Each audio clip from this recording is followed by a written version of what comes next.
केशराची शेती वाटते तशी की महागाची वाटते, की अरे बघणाऱ्याला वाटतं की हे खूप महाग आहे ॲक्च्युली. तसं बघितलं गेलं तर सेटअप कॉस्ट जो आहे, म्हणजे सेटअप करायला जी कॉस्ट लागते ती थोडीशी खर्चिक आहे. पण याच्यामध्ये प्रत्येक बिझनेसमध्ये असल्याप्रमाणे याच्यामध्ये पण काही चॅलेंजेस आहेत. शेतीमध्ये सगळ्यात जास्त प्रॉब्लेम येतो की मजुरांचा.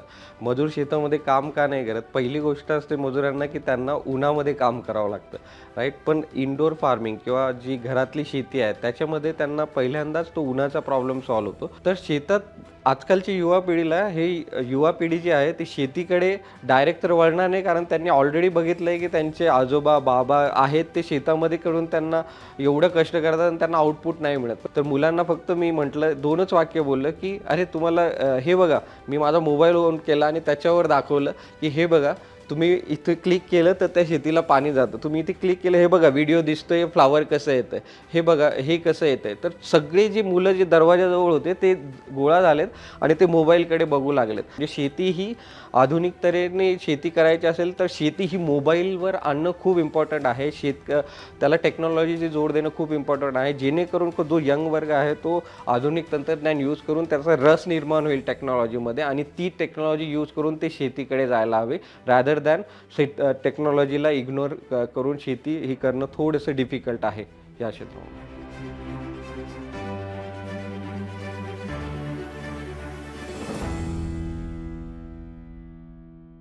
नमस्कार, मी शैलेश मोडक. मी आता केसराची शेती पुण्यामध्ये करतोय. एका शिपिंग कंटेनरमध्ये ती केसराची शेती करतोय. 8 बाय 40 स्क्वेअर फीटचा जो शिपिंग कंटेनर आहे, जो आपला वाहतुकीला आपण यूज करतो, कोल्ड स्टोरेजचा, त्याच्यामध्ये आम्ही शेती करतो आणि त्याच्यामध्ये जवळ-जवळ 1 एकराला लागणारं जे केसर 1 एकरात ओपन फील्डमध्ये होतं, ते आम्ही त्या शिपिंग कंटेनरमध्ये ग्रो करतोय. हे आमचं आता दुसरं वर्ष आहे.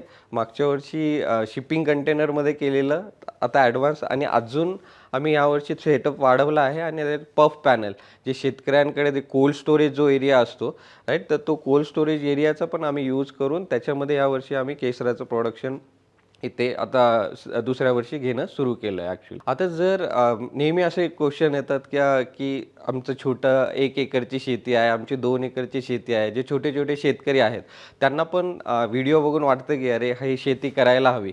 तर त्यांना माझं एकच सजेशन राहील की आत्ता जर केशरची फार्म म्हटलं तर केसर हे काश्मीरमध्ये येतं ॲक्च्युली. आपल्याला तर केसर काश्मीरचं वातावरण त्या बियाला लागतं आणि ते वातावरण देण्यासाठी आपल्याला जर आपला सपोज 1 एकरचा जो एरिया आहे, त्याच्यामध्ये काहीतरी असं आपल्याला एक कंट्रोल एन्व्हायर्नमेंट बनावं लागेल. म्हणजे जसं की आपला एक सपोज गोठा आहे, पण त्याला जर गोठ्यामध्ये ते वातावरण कसं तयार करता येईल, तशा तऱ्हेने त्याला इन्सुलेशन करावं लागेल, म्हणजे वातावरण निर्मिती करावं लागेल आणि त्याच्यामध्ये आपण मग केसराचं शेती डेफिनेटली प्रॉपर तरीकेने आपण करू शकू. हा पण क्वेश्चन येतील की वातावरण निर्मिती म्हणजे केसराच्या पिकाला लागणारं वातावरण निर्माण करणं.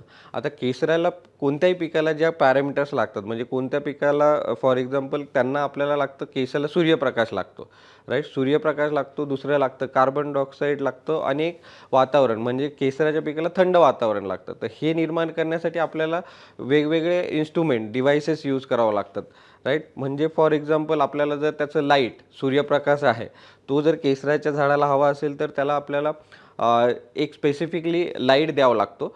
तो आपला मार्केटमध्ये आत्तासुद्धा खूप लाईट अवेलेबल आहेत, तर त्या तऱ्हेनेच एक पर्टिक्युलरी लाईट आपल्याला द्यावा लागतो. त्याने तो लाईटचा प्रॉब्लेम सॉल्व्ह होतो सूर्यप्रकाशाचा. दुसरा म्हणजे कार्बन डायऑक्साईड, म्हणजे हवेमध्ये जो कार्बन डायऑक्साईड आहे तो सफिशियंट आहे. जर ॲडिशनल कार्बन डायऑक्साईड लावला तर कार्बन डायऑक्साईडचे आपल्याला वेगवेगळे डिव्हाइसेस लावावं लागतात, ठीक आहे. तिसरं जर झाडाला म्हटलं तर थंड वातावरण लागतं केसरच्या झाडाला.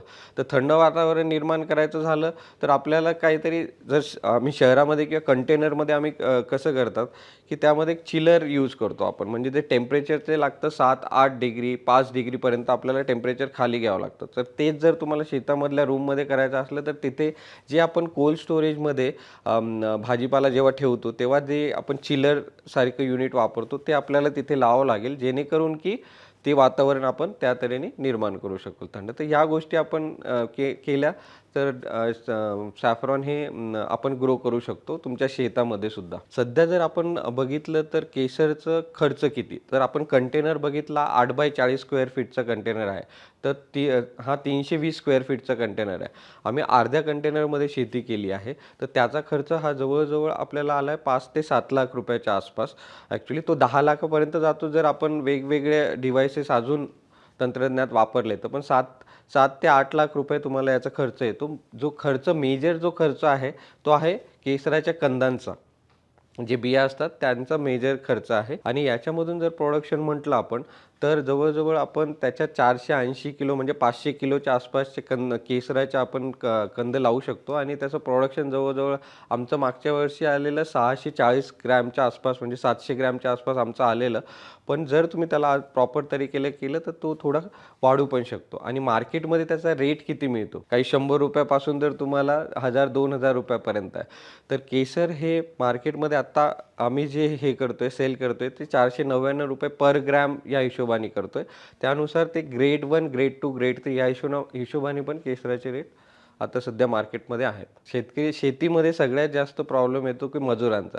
मजूर शेतामध्ये काम का नाही करत? पहिली गोष्ट असते मजुरांना की त्यांना उन्हामध्ये काम करावं लागतं, राईट. पण इनडोअर फार्मिंग किंवा जी घरातली शेती आहे त्याच्यामध्ये त्यांना पहिल्यांदाच तो उन्हाचा प्रॉब्लेम सॉल्व्ह होतो आहे. जे मजूर काम करतात शेतामध्ये त्यांना तणं काढायचं मेजरली काम असतं. म्हणजे जे तणं जे शेतामध्ये येतात ते त्याला खुरपणीचं आणि काढणीचं काम जास्त असतं. पण याच्यामध्ये आपण मातीच यूज नाही करत, त्याच्यामुळे याच्यात तणाचा प्रॉब्लेमच येत नाही. आणि त्याच्यामुळे इथे मेजरली जो कामगार लागतो शेती हँडल करायला, तो खूप कमी लागतो. तो कशाला लागतो? फक्त ज्या बिया ठेवताना लागतो आणि बियाचं जेव्हा आपल्याला केसर काढायचं आहे तर काढणीच्या वेळेस आपल्याला फक्त लागतो. तर यामध्ये गवताचा प्रॉब्लेम नसल्यामुळे फक्त खूप कमी याच्यामध्ये मजूर आपल्याला लागतात. हां, पण एक आहे, जेव्हा फ्लावरिंग सीझन याचं होतं तेव्हा एका वीकला आपल्याला मजूर जास्त लागतात. इनफॅक्ट तसं बघायला गेलं शेतीचा दूरपर्यंत संबंध होता असं म्हणता येईल. पण वडिलांची माझ्या 4 एकरचं शेती होती विदर्भामध्ये वर्ध्याजवळ देवळी आणि मुरदगाव आहे.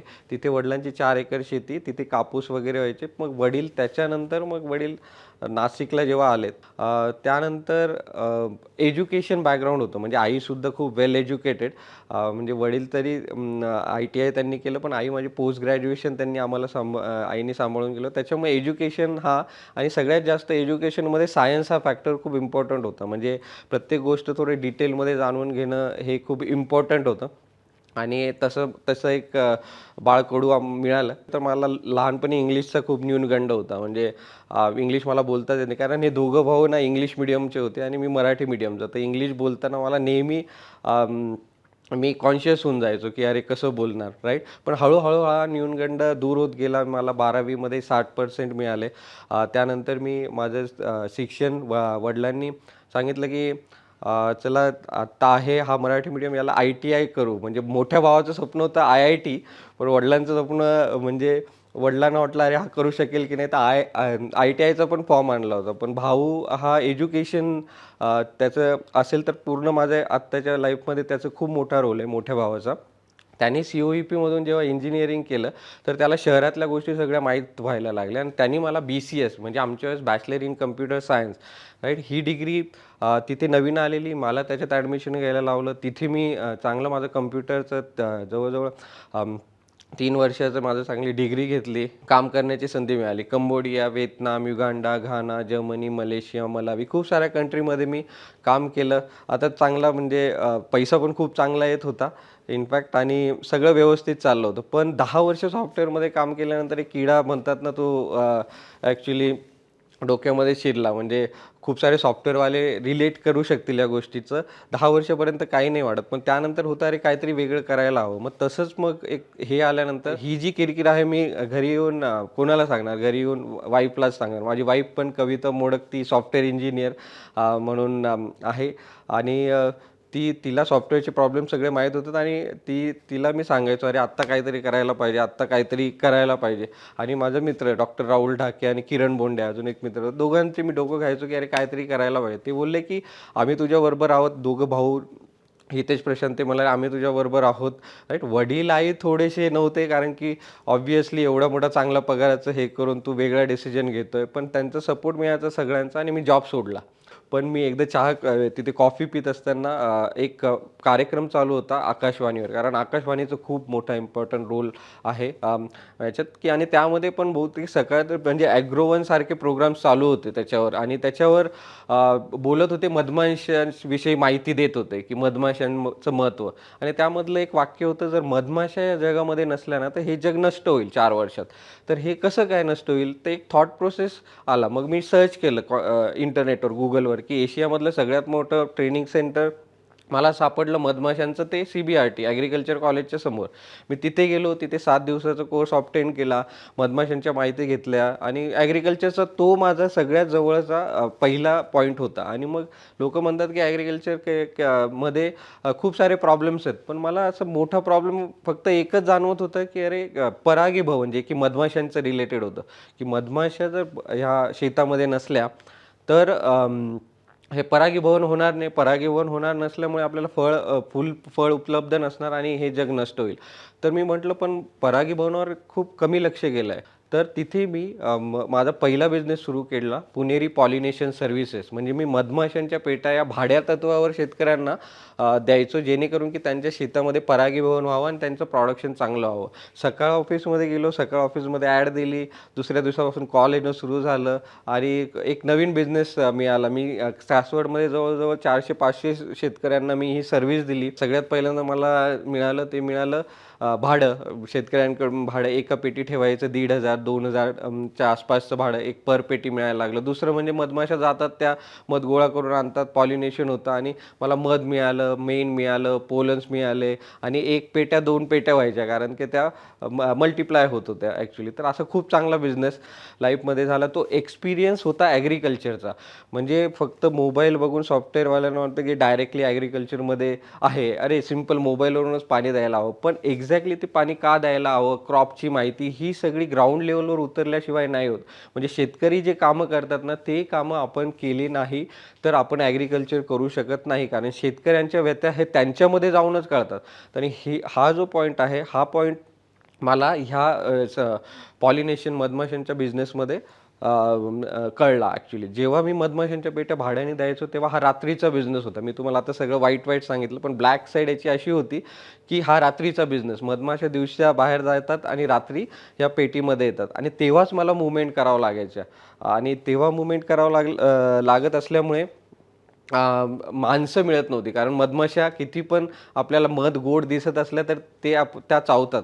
पण मला तिथे माणसंच मिळत नव्हती. म्हणजे पेटी उचलायला माणसं मिळत नव्हत्या आणि खूप सारे चॅलेंजेस मिळाले कारण की शेतीमधला जो रोड असतो तो स्ट्रेट नसतो. असं अंधारात जावं लागतं म्हणून गाडीमधल्या मधमाशांच्या ज्या पेट्या असतात त्या उडायच्या. एका मधमाशाच्या पेटीमध्ये 10,000 ते 20,000 मधमाशा, राईट? अशा खूप लाखो मधमाशांना घेऊन मी चालायचो आणि ते रात्री जेव्हा शेतातले रोड वर-खाली असल्यामुळे ते मधमाशांच्या पेट्या उघडायच्या आणि सगळीकडे मधमाशा जायच्या. ड्रायव्हर पळून जायचा ॲक्च्युली आणि मग मग मी त्या शेतामध्ये चादर घेऊन त्याच्यामध्ये आणि मग ते बसायचो, की मधमाशा जायचा वाट बघायचा. तेव्हा ड्रायव्हर कॉल करायचा, की "अरे पैशासाठी काय पण करतात सर तुम्ही. मला मला तुम्ही माझी गाडी उद्या सकाळी घेऊन या आणि मला नाही करायचं आहे." असे खूप सारे एक्सपिरियन्स आले.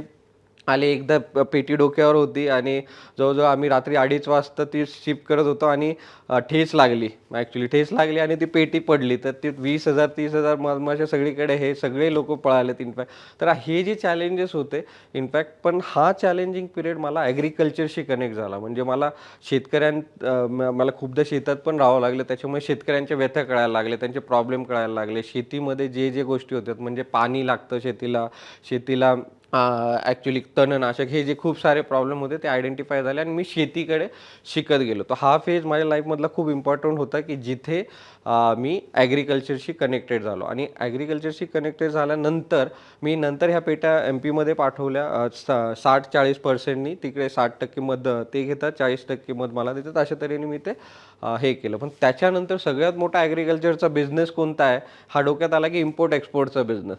मग इम्पोर्ट एक्सपोर्टचा बिझनेस मी पणन मंडळामधून ट्रेनिंग घेतली आणि खूप चांगलं मी माझा लायसन्स काढलं. शेतकऱ्यांना कधी-कधी वाटतं, की इम्पोर्ट एक्सपोर्ट बिझनेस करायला खूप सारे चॅलेंजेस लागतात. हो, चॅलेंजेस लागतात, पण डॉक्युमेंटेशन प्रोसेस जी आहे इम्पोर्ट एक्सपोर्टची आता खूप ईझी झाली आहे. म्हणजे एका दिवसात ते लायसन आपल्याला इम्पोर्ट एक्सपोर्टचं मिळालं मला. मग मी इथे बिझनेस न करता कंबोडिया, व्हिएतनाममध्ये गेलो. तिथे मी काजू, ब्लॅक पेपर याच्यावर काम केलं. त्यानंतर नाशिकमध्ये येऊन लासलगावमध्ये कांद्यावर काम केलं. श्रीलंकेवरला पाठवायचं नेपाळला पाठवायचं ते कांद्यावर मी काम केलं. पण ते करत असताना इम्पोर्ट एक्सपोर्ट करत असताना मग त्या कंटेनरची ओळख झाली. म्हणजे जेव्हा आम्ही इम्पोर्ट एक्सपोर्ट करायचो तेव्हा कंटेनर वापरायचे जे मटण, मच्छी आणि जे पेरिशेबल प्रॉडक्ट आहे त्याला न्यायसाठी शिपिंग कंटेनर वापरायचे आणि ते टोटली इन्सुलेटेड होते. मग एक मनात कल्पना आली, की अरे आपण काही पण जरी शेतामध्ये उगवलं, एंड ऑफ द डे आपल्याला हे सिटीमध्ये जाऊनच विकावं लागतं. तर जर आपण शेतीच जर सिटीजवळ केली तर? कारण की प्रत्येक वेळेस जर शेती जरी म्हटली तर सिटीच्या बाहेर असते. तर म्हटलं की शेती जर सिटीत केली तर आणि मेजर प्रॉब्लेम तो ॲग्रिकल्चरमधला आहे. पॉलिनेशन नंतर सगळ्यात मोठा प्रॉब्लेम आहे वातावरणाचा. म्हणजे झाडांना जे वातावरण लागतं ते वातावरण आपण 2 तरीकेने करू शकतो. एक तर पॉली हाऊसमध्ये करू शकतो किंवा एक कंट्रोल एन्व्हायर्नमेंटमध्ये करू शकतो. म्हणजे शेती उद्योगात जर यायचं झालं तर सगळ्यात इम्पॉर्टंट आहे ते पेशन्स. म्हणजे संयम ठेवावा लागतो. म्हणजे शेतकरी पेरल्यानंतर लगेच झाड येत नाही. पेरल्यानंतर त्याला जो टाईम लागतो तो लागतोच इनफॅक्ट आणि त्या टाईममध्येच आपल्याला ह्या सगळ्या गोष्टीला लक्ष द्यावं लागतं. त्यात 1-2 दिवस किंवा काही दिवस जरी आपण इग्नोर केलं तर ते येत नाही. जनरली सॉफ्टवेअरमध्ये किंवा मोठे टेक्निकल जे एंटरप्रिनर आहेत ते ॲग्रिकल्चरमध्ये येऊ इच्छितात. त्यांना वाटतं की काही झाडं लावलं आणि ते लगेच जसं इनपुट दिलं तर आउटपुट सॉफ्टवेअरमध्ये लगेच येतं. तर तसं याच्यात होत नाही. याच्यामध्ये आपल्याला टाईम द्यावा लागतो. याच्यामध्ये त्या झाडानुसार तसे पॅरामीटर चेंज करत जावं लागतात आणि खूप साऱ्या पेशन्स नंतर आपल्याला काही महिने हे केल्यानंतर त्याच्यातून आउटपुट मिळायला लागतं. तर पेशन्स हे खूप इम्पॉर्टंट आहे आणि आज म्हणजे प्रत्येक ठिकाणी वर खाली तर असणार. तर ह्या बिझनेसमध्ये पण वर खाली आहे. पण मला एक वाटतं की प्रयोग हा खूप इम्पॉर्टंट आहे. जर आपण प्रयोग केले शेतीमध्ये सगळ्यात जास्त मला असं वाटतंय जे लॅकिंग फॅक्टर आत्ता आहे ते म्हणजे प्रयोग ॲक्च्युअली आणि ॲग्रिकल्चर म्हणजे मी एक इन्सिडेंट सांगतो म्हणजे माहीत नाही. एक इन्सिडेंट सांगतो जेव्हा मी शेती शाळा घेत होतो आत्मा यांच्या थ्रू डॉक्टर खैरेंबरोबर मी जेव्हा शेती शाळा घेत होतो तेव्हा मी एक सिनारिओ बघितला की शेतकरी मी त्यांना आधुनिक तंत्रज्ञानावर सांगत होतो तर शेतकरी बसलेले होते. खूप सारे शेतकरी बसलेले होते आणि त्यांची जी मुलं होते ना ते मोबाईलवर कॉर्नरला मोबाईल लावून ते हे बघत होते. यूट्यूबवरचे व्हिडिओ बघत होते. ॲक्च्युली तर तेव्हा मला एक जाणवलं की अरे ह्या मुलांना शेतात कसं आणता येईल. तर शेतात आजकालच्या युवा पिढीला युवा पिढी जी आहे ती शेतीकडे डायरेक्ट तर वळणार नाही कारण त्यांनी ऑलरेडी बघितलं आहे की त्यांचे आजोबा बाबा आहेत ते शेतामध्ये करून त्यांना एवढं कष्ट करतात आणि त्यांना आउटपुट नाही मिळत. पण शेतीकडे वळवण्यासाठी मला असं वाटतं की टेक्नॉलॉजीचा आपण यूज करायला हवा. म्हणजे मी जेव्हा तेव्हा शेती शाळा घेत होतो तर मुलांना फक्त मी म्हटलं 2च वाक्य बोललं की अरे तुम्हाला हे बघा मी माझा मोबाईल ऑन केला आणि त्याच्यावर दाखवलं की हे बघा तुम्ही इथे क्लिक केलं तर त्या शेतीला पाणी जातं. तुम्ही इथे क्लिक केलं हे बघा व्हिडिओ दिसतोय फ्लॉवर कसं येतंय. हे बघा हे कसं येतंय. तर सगळे जी मुलं जे दरवाजाजवळ होते ते गोळा झालेत आणि ते मोबाईलकडे बघू लागलेत. तर आत्ताच्या मला असं वाटतं की मुलांची त्यामध्ये काही चुकी नाही आहे. म्हणजे यंग जनरेशन आहे त्यांची याच्यामध्ये काही चुकी नाही. आपल्याला त्यांच्यापरीने शेती घेऊन जावं लागेल. म्हणजे शेती ही आधुनिक तऱ्हेने शेती करायची असेल तर शेती ही मोबाईलवर आणणं खूप इम्पॉर्टंट आहे. त्याला टेक्नॉलॉजीची जोड देणं खूप इम्पॉर्टंट आहे. जेणेकरून जो यंग वर्ग आहे तो आधुनिक तंत्रज्ञान यूज करून त्याचा रस निर्माण होईल टेक्नॉलॉजीमध्ये आणि ती टेक्नॉलॉजी यूज करून ते शेतीकडे जायला हवे रॅदर दॅन टेक्नॉलॉजीला इग्नोर करून शेती ही करणं थोडंसं डिफिकल्ट आहे. ॲक्च्युली आमचा एम असा आहे की एका शिपिंग कंटेनर किंवा कोणतंही एक सिस्टम बनवावी ज्याच्यात आपण कोणतेही क्रॉप सिलेक्ट केलं त्या तऱ्हेने वातावरण तयार होऊन त्या तऱ्हेचं पीक आपण घ्यायला हवं. इकॉनॉमिकल ते शेतकऱ्यांपर्यंत पण ती टेक्नॉलॉजी लवकरात लवकर पोहोचायला हवी वेगवेगळ्या टेक्नॉलॉजिकली कारण की शेतकऱ्यांना पहिला जो न्यूनगंडा असतो शेतकऱ्यांना की अरे खूप खर्चिक वाटतं राईट आणि आम्ही करू शकू का. तर शेतकरी जसे मोबाईल वापरतात तशी टेक्नॉलॉजी पण मोबाईलवरच येणार आहे. तर तुम्ही मोबाईलवरून पण हे डेफिनेटली ऑपरेट करू शकता. इनफॅक्ट याच्यावर खूप सारं काम चाललं आहे. आत्ता तर असं वाटतंय की खूप खूपच सुरुवात आहे. अजून खूप काही काम करणं बाकी आहे. खूप सारा संशोधनाचे विषय आहे. नॉट ओन्ली फक्त केसर, त्याची प्रोसेसिंगमध्ये जाता येईल का? वेगवेगळे प्रोसेसिंगमधून आपल्याला हे करता येईल का? आणि नॉर्मली जो शेतकरी आहे, शेतीमध्ये काम करतो त्याच्यापर्यंत आपल्याला कसं जाता येईल? नॉट ओन्ली फक्त महाराष्ट्राचे शेतकरी, तर हे जे क्रॉप आहे ते काश्मीरच्या शेतकऱ्यांचं आहे. तर आम्ही तिथल्या शेतकऱ्यांशी पण टचमध्ये आहोत. तिथे पण आपण शेतकऱ्यांना ह्या टेक्नॉलॉजीचा फायदा व्हायला हवा. कारण की एंड ऑफ द डे हे छोट्या प्रमाणात करणं आणि मोठ्या पर्यंत ते पोहोचवणं तो खूप खूप मोठा ॲक्च्युली चेंज आहे आणि तो करायलाच हवा. म्हणून त्या दिशेने आमची खूप सारं काम चालू आहे. आता बघूया. तर तुमच्या सगळ्यांची शुभेच्छा आम्हाला इम्पॉर्टंट आहेत. तर तुम्हाला काही पण जर ह्या रिलेटेड इन्फॉर्मेशन हवी असली, तुम्ही आम्हाला रीच आउट करू शकतात, आमच्यापर्यंत पोहोचू शकतात. आमच्या कंपनीचं नाव 365 डी फार्म या नावाने आम्ही जी फार्मर प्रोड्युसर कंपनी याचसाठी आम्ही केली आहे. कारण की सगळ्या हा टेक्नॉलॉजी फार्मरपर्यंत पोहोचून त्यांना पण सोबत घेऊन आपल्याला नॉट ओन्ली केसर पण कोणती हायटेक टेक्नॉलॉजी आपण सगळ्यांपर्यंत पोहोचवायचा हाच आमचा मानस घेऊन आम्ही चाललो आहे. खूप खूप धन्यवाद.